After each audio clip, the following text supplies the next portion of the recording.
এই ধানটা কিন্তু সুগন্ধি, ফিলিপাইন সুগন্ধি মানে সুগন্ধি। এটা বিরিয়ানি চাউল হিসেবেও ব্যবহার করতে পারবেন এবং এই ধানের ভাতটা খুবই টেস্ট, একেবারে খাইলে শুধু খাইতেই ইচ্ছে করে, এরকম থেকে নিয়ে আসতে হয়। এগুলো যদি আমাদের বাংলাদেশের কৃষক যারা আছে, আমরা যারা আছি, এটা যদি একটু চাষাবাদটা বাড়াই দিই, তাহলে আর বিদেশ থেকে আমাদের মনে হয় বাসমতি চাউল নিয়ে আসতে হবে বলে মনে হয় না। আমি আপনার যে কোনো ধান কৃষক পর্যায়ে নিয়ে আসি অন্তত 2-3 বছর ফলন দেখার পরে। আমি কিন্তু ইতিমধ্যে সারা বাংলাদেশে আপনার রড মিনিকেট নিয়ে ব্যাপক একটা পরিস্থিতি আমার আছে ইনশাআল্লাহ, আল্লাহর রহমতে। রড মিনিকেট এবং সেন্টু পাইদাম ধান নিয়ে এই ফিলিপাইন সুগন্ধির ধানটা কিন্তু রড মিনিকেটের মধ্যে ফলন আসে। আমার চাওয়া পাওয়া হলো বাংলাদেশের কৃষক আমার কাছ থেকে বীজ নিয়ে যাতে ভালো ফলন ফলাইতে পারেন এবং ভালো উচ্চ মূল্য পান। কারণ এইখানে যদি অন্য ধানের চেয়ে একই সম পরিমাণ খরচ করে 8 থেকে 10,000 টাকা এক্সট্রা বা অতিরিক্ত লাভবান হওয়া যায়, তাহলে এই লাভটাই তো কৃষকের লাভ। মূলত আসলে তো এমনি মূলত লাভ করা খুব কঠিন ব্যাপার। আসসালামু আলাইকুম দর্শক বন্ধুরা, কেমন আছেন সবাই? দেশ এবং দেশের বাইরে যেখান থেকে এই মুহূর্তে আমাদের আজকের এই প্রোগ্রাম দেখছেন, সকলকে স্বাগত জানাচ্ছি। দর্শক বন্ধুরা, সকাল সকাল মাঠে চলে আসছি।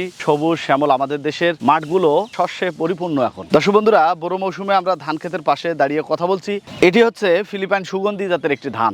আর পাশে আরেকটি ক্ষেতে আমরা দেখতে পাচ্ছি পাকিস্তানি লং বাসমতি ধান। আলহামদুলিল্লাহ, আমাদের দেশের মাটিতে কত সুন্দর ফলন হচ্ছে। দর্শক বন্ধুরা, এই উচ্চ ফলনশীল ধানগুলো চাষ করতেছেন শেরপুর সদর উপজেলার কামারচর এলাকার আলহাজ আসমাউল মন্ডল ভাই। বিগত বছরগুলোতে আমরা তার ধান চাষের বিভিন্ন চিত্র আপনাদেরকে দেখানোর চেষ্টা করছি। প্রতি বছরেই কোনো না কোনো ধানের জাত নিয়ে তিনি গবেষণা করেন। আমার পাশের প্লটগুলোতে নতুন নতুন আরো কয়েকটি জাত নিয়ে তিনি গবেষণা করতেছেন। যদিও সেগুলো সাকসেস না হলে প্রোগ্রাম আকারে তুলে ধরা সম্ভব হবে না, সেগুলো আপনাদেরকে পরবর্তীতে দেখাবো। আজকে কথা বলবো এই ফিলিপাইন সুগন্ধি জাতের ধান নিয়ে, এর সাথে পাকিস্তানি যে লং বাসমতি ধান রয়েছে সেই জাতটি নিয়ে। এত সুন্দর ফলন আমাদের দেশের মাটিতে হচ্ছে। চাষি ভাইরা কিভাবে চাষ করবে, বড় মৌসুমে না আমন মৌসুমে চাষ করবে, কোন ধরনের সার ব্যবস্থাপনা, কি কি রোগ এবং পোকামাকড় আক্রমণ হয়, কেমন ফলন হচ্ছে, বিঘা প্রতি কেমন বীজ লাগবে, সব বিষয়ে জানার চেষ্টা করব আসমাউল ভাইয়ের কাছ থেকে। আশা করছি যারা ধান চাষ নিয়ে পরিকল্পনা করতেছেন, উচ্চ ফলনশীল ধানের জাতের সন্ধান করতেছেন, তাদের জন্য ভিডিওটি গুরুত্বপূর্ণ হবে। যার কারণে ভিডিওটি না টেনে পুরোটি দেখবেন। চলুন শুরু করা যাক।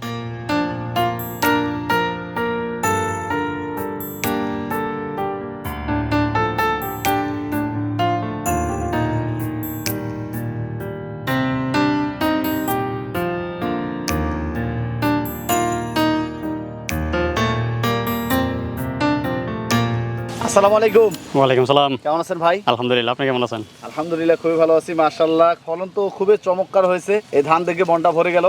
জি, এটা কি জাতের ধান ভাই? এটা হচ্ছে ভাই ফিলিপাইন সুগন্ধি। ফিলিপাইন সুগন্ধি। জি মাশাআল্লাহ, এই জাতটি এর আগে হয়তো দেখিনি, আমি প্রথম আপনার এখানে দেখতেছি। কত বছর থেকে এটা করতেছেন? এটা চাষ করতেছি আমি 3 বছর যাবত। 3 বছর? জি। এর আগের বছরগুলো কি পরীক্ষামূলক চলছে? হ্যাঁ, আর আগের বছরগুলো পরীক্ষামূলক চলছে। এবারে কতটুকু করছেন? এই ফিলিপাইন সুগন্ধি ধান চাষ করছি আমি 2 একর জায়গা।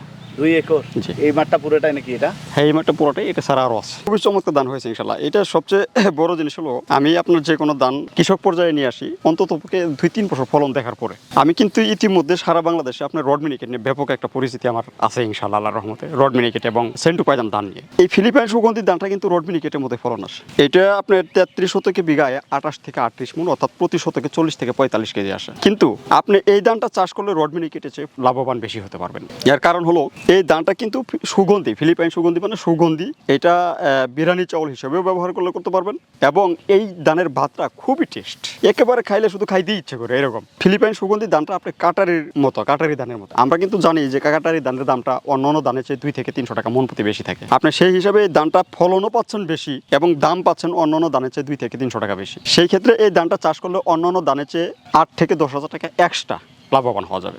আপনি এই ধানের সন্ধানগুলো পান কোথায়? এই যে আরো নতুন নতুন জাত কিছু গবেষণা করতেছেন, একটু বলেন তো।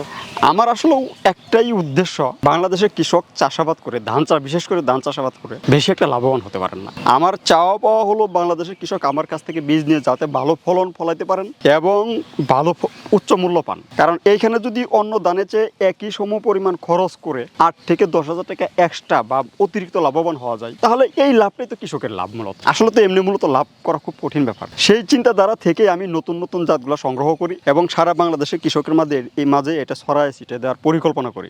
ইতিমধ্যে আমি কিন্তু ইনশাআল্লাহ আল্লাহর রহমতে সারা বাংলাদেশে রড মিনিকেট ধানের প্রচারটা আমি সর্বপ্রথম করেছিলাম। বাংলাদেশে কিন্তু অনেক ধান আছে উচ্চ ফলনশীল, কিন্তু কৃষকেরা জানে না। আমি সেটা ইনশাআল্লাহ আপনাদের মাধ্যমে জানাই দিই এবং আমার কাছ থেকে বীজ নিয়ে কৃষকরা অনেক ভালো ফলন পেয়ে তারা অনেক খুশি থাকে আমার প্রতি এবং আল্লাহ তাআলা শুকরিয়া জ্ঞাপন করে। সেই চিন্তাধারা থেকে আমি চাচ্ছি এই ফিলিপাইন সুগন্ধিটাও যেহেতু একটা উচ্চ ফলনশীল জাত, শুধু একটা জাত নিয়ে বসে থাকলে তো চলবে না, আস্তে আস্তে উচ্চ মূল্যের এবং উন্নত জাতগুলো নিয়ে চিন্তা ভাবনা করতে হবে। আমি চাচ্ছি যে রড মিনিকেটের মতো, রড মিনিকেট কিন্তু এখন সারা বাংলাদেশে আপনার 40% জায়গাতে চাষাবাদ হচ্ছে, যেটা আগামী 5 বছরের মধ্যে 80% জায়গাতে আসে পড়বে। আমি চাচ্ছি রড মিনিকেটের পাশাপাশি যাতে এই ফিলিপাইন সুগন্ধিটাও আগামী 5 বছরের ভিতরে 80% জায়গায় মানুষ চাষাবাদ করা শুরু করে দেয়, কারণ এটা তো লাভবান। এটা করবে না, করবে কোনটা? আমরা যে সময় এসেছি এটা তো হচ্ছে ব্রো মৌসুম। জি, এই ধানটা আসলে কোন মৌসুমে? এই ফিলিপাইন সুগন্ধি ধানটা কিন্তু আপনার 2 মৌসুমে করা যাবে। আচ্ছা। আপনি আজকে দেখতে পারবেন ফিলিপাইন সুগন্ধি এবং পাকিস্তানি লং বাসমতি। এই ফিলিপাইন সুগন্ধি ধানটা কিন্তু 2 মৌসুমে চাষ করা যাবে।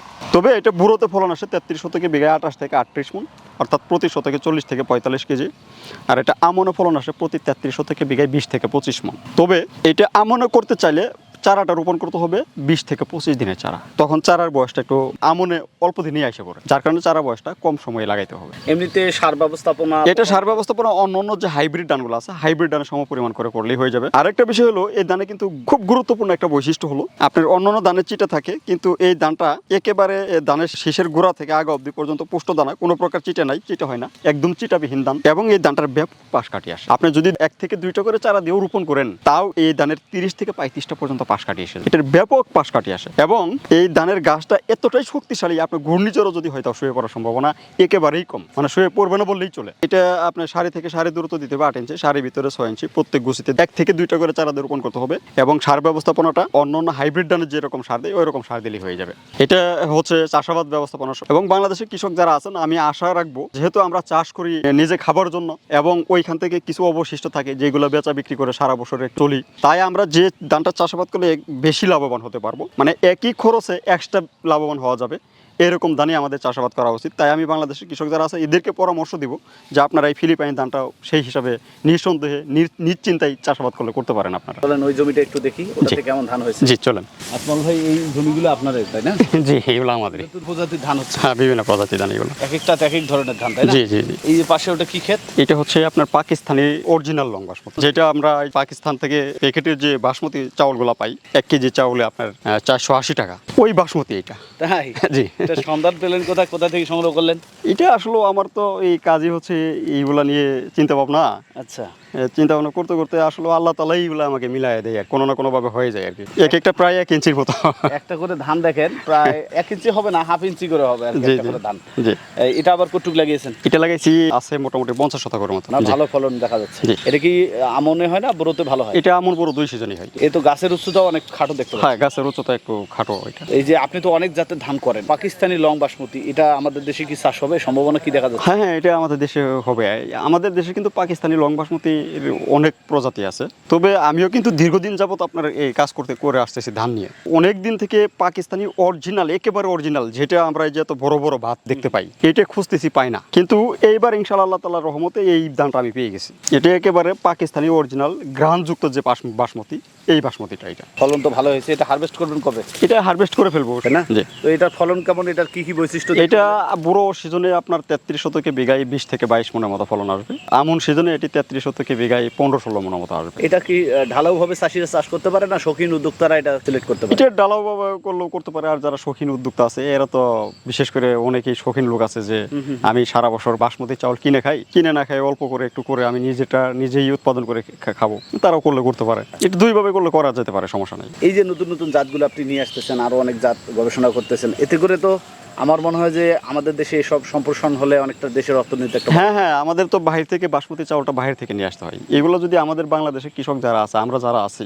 এটা যদি একটু চাষাবাদটা বাড়ায় দিই, তাহলে আর বিদেশ থেকে আমাদের মনে হয় বাসমতি চাউল নিয়ে আসতে হবে বলে মনে হয় না। আচ্ছা, এটা লাগানোর পদ্ধতিটা একটু বলে দিন। এটা আপনার অন্য যে ধানগুলো আছে, আমাদের উফসি যে জাতগুলা বা দেশীয় যে জাতগুলো আছে, ওইগুলো যেভাবে করি ওইভাবে করলেই হয়ে যাবে। এটার বিশেষ কোনো পদ্ধতি বা বিশেষ কোনো পরিচর্যার ব্যাপার স্যাপার নাই এখানে, না রোগবালাই নাই বললেই চলে। সার ব্যবস্থাপনা অন্যান্য ধানের মতো স্বাভাবিক আর কি। আসমাল ভাই, অনেক কথা হলো, এটা একটা নতুন জাত আমি দর্শকদের জানাতে পারলাম। দর্শকের চাউলটা আমরা আপনাদের দেখাবো, দুই সেটের চাউল দেখলে আপনারা বুঝতে পারবেন কত লম্বা। মূলত আমরা রেস্টুরেন্টগুলোতে কাচ্চি যে আমরা খাই, যারা কাচ্চি খাদক রয়েছি বা কাচ্চি প্রেমিক রয়েছি, যারা কাচ্চি পছন্দ করি, সেই কাচ্চি বিরিয়ানি পাক করার জন্য যে চালটা বাসমতি, সেই বাসমতি ধান এখন আমাদের দেশে চাষ হচ্ছে। আমরা এটিও দেখালাম, আর একটা নতুন জাত দেখাচ্ছি, সুগন্ধি ধান।